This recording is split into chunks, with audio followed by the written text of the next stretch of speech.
মানবতার কল্যাণের পক্ষে, দেশের কল্যাণের পক্ষে যদি আজকে আমরা একটা বাক্স পাঠাতে পারি, আজকে বাংলাদেশের ভিতরে ইতিহাস রচনা হবে,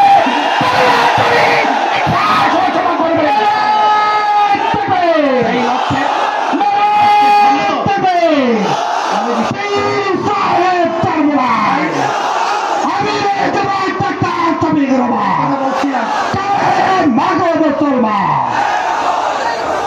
আমরা সবসময় একটা কথা মনে রাখতে হবে, আল্লাহ রাব্বুল আলামিন বলেছেন স্থল ভাগে এবং পানিও ভাগে, যত বিপদ আপদ মুসিবত আমাদের হাতের কামাই। আমাদের হাতের কামাইয়ের কারণেই আজকে আমাদের দেশ হাজার হাজার নয়কল সন্তান হারা হচ্ছে, আমাদের দেশের টাকা বিদেশে পাচার হচ্ছে। আজকে বাংলাদেশে বসে আজকে বিদেশের দাবিদারি করছে।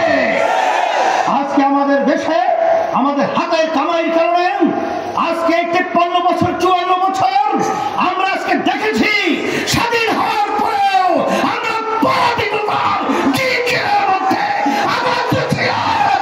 দিকের থেকে মুক্ত করতে হবে, বাংলাদেশকে স্বাধীন দেশ ঘোষণা করতে হবে। তারপরে তারা দালালেরা, আমি সেটাকে বোঝাতে হবে,